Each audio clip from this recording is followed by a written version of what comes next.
So I'm just gonna put a pic. I'm gonna use your Twitter picture. All right. Um, but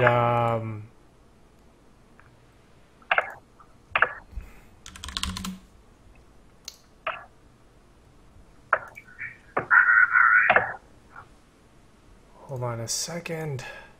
All right. One second. One second. One second.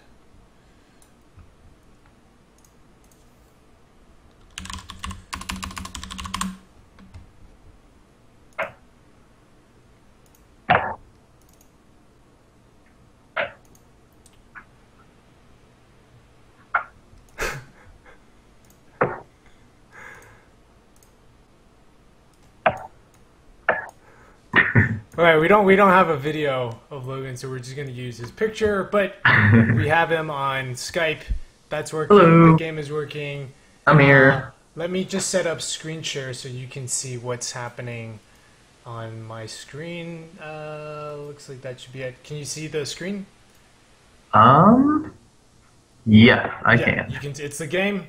All right. Yeah. Oh yeah, let me enable audio on the game. I turned it off All earlier, right. but all right, that should be.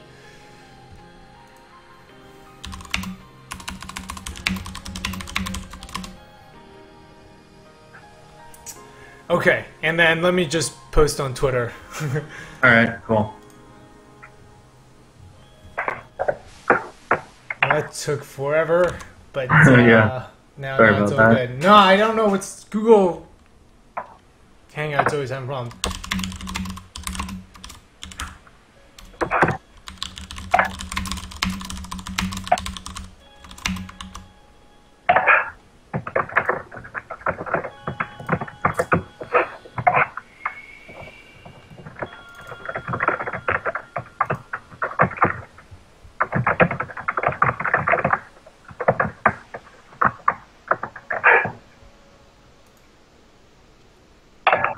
Okay, you know what? Let's go ahead and get started with the game. Sure. So, all right. Okay, had a bit of a rough start, but now we're all good to go. All right, so we'll start. This is kind of the basic level. So actually, so Logan, you are in Seattle.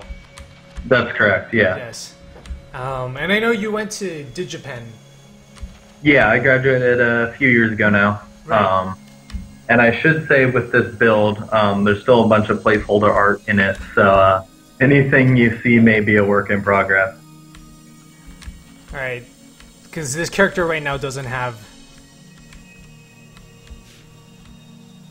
Yeah, this character isn't animated. It's a new character we just got into the latest build. So she's currently being animated. So we'll have those implemented soon. I see. And then, okay, so this one has. This is the core mechanic of the game, sort of, kind of the gist of it, which is that the screen you're playing with like 2D screen space. Yeah. Mm. And this.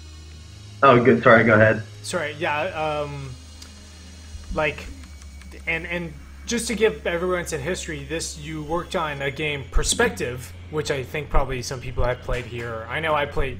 Yeah, it came out 4 years ago. Yeah. 2012. So yeah, three years ago. Wait, and that was like your thesis project. Yeah, that was my junior and then senior project at DigiPen. Yeah, and I remember it being a really cool mechanic. Again, also playing with like the limitations of screen. Yeah, and it was a lot of fun to work on. And before that, I worked on the original prototype of this game, which is the same base mechanic, but this version expands on it in a lot of ways. Let me answer questions for Tennis Red. Sure. Yeah.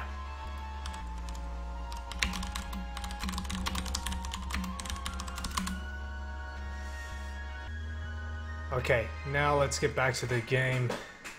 All right, so yeah, and then sorry, what was the original version of this? It was called Yeah, it was called The Fourth Wall. The Fourth and Wall, it was, right? Yeah, it looked a lot different. It was black and white, or black and gray. So it looked a lot different, but it had the same core mechanic. Yeah, I remember it had like a black and white art style, right? Yeah. Yeah. Yep. All right, so here I am. I'm using the keyboard, space to jump. So yeah, what's really cool is this is almost where we're sort of playing with very similar ideas. So yeah, if I come off left, come back from this side, and here, so I see in the top right corner, or on the right side, on the other side of this wall, that's where I want to go to. Yeah. And right now you've got this, like, because it's supposed to look like a TV monitor. Yeah. Yeah. So if I want to, how do I get there? And I can do, right, so I basically jumped up here. Yeah. Onto this And side. so this first sequence is built to make you think about, to make you, if you've seen Screen Wrap before, think about it again, and then that last jump is so that you think about Screen Wrap in a new way, because games that had Screen Wrap in them, the first two jumps would make sense and exist in, older retro games, but that last jump wouldn't ever exist in an old game. So it's built to actually make you think about Screen Wrap in a new way, so that you know it's going to do something new.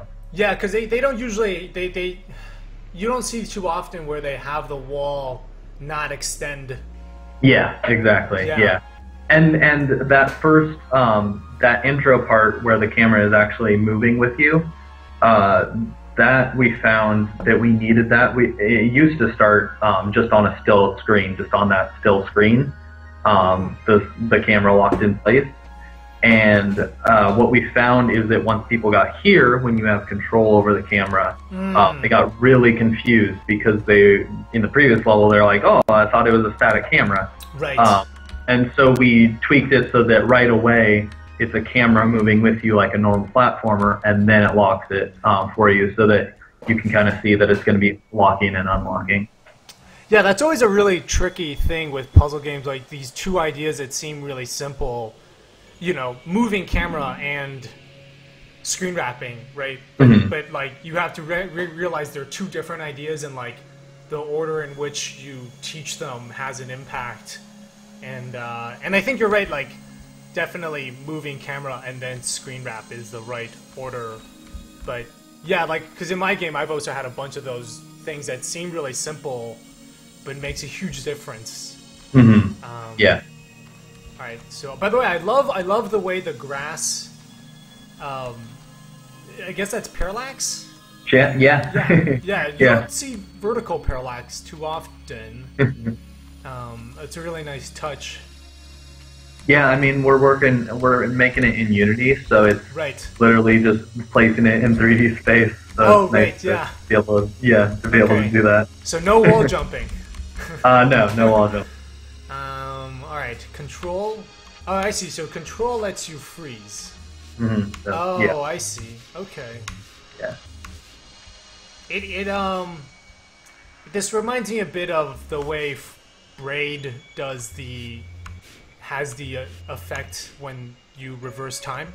Oh, right. Okay. Yeah, a little. I think some stuff happens there. Oh wait, I know. Okay, so. Oh. I just changed to a guy? Or was that a temporary thing? No, that's correct. Intentional. Okay. Yeah. Okay. Okay, so this guy has animation now. Yeah. This is the first character that we've had in the game for a while now. Right. So he's very cool. And so, and okay, so you guys did the fourth wall, then you worked on perspective, and then after that you were thinking like, hey, the fourth wall had a lot of really interesting ideas that you didn't fully explore, or well, basically it started as so I was working on a game called Mechazoo. They're still working on it. It's another Seattle team of developers, and I just like when I was at home at nights and weekends, I kept like coming back to this prototype and wanting to do more of it. And actually, what originally sparked the idea of, oh hey, this actually has a lot more potential than just the prototype, was a two-player split screen mode that I tested out. And now where we are today in development, we actually cut the two-player split screen, but there is single-player split screen in the game, which is one of the later tweaks on the abilities later on in the game. Okay, so when you say two-player split screen, that's like co-op, local. Yeah.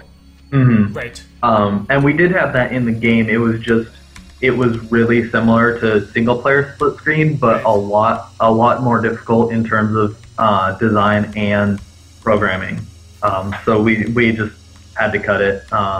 But the single player, I think the single player split screen is really interesting. Tennis or Red says the death animation blur feels a bit too abrupt. Oh, yes. Oh, you mean when not really a blur, but The foreground wipe, the clouds. I think you meant the foreground.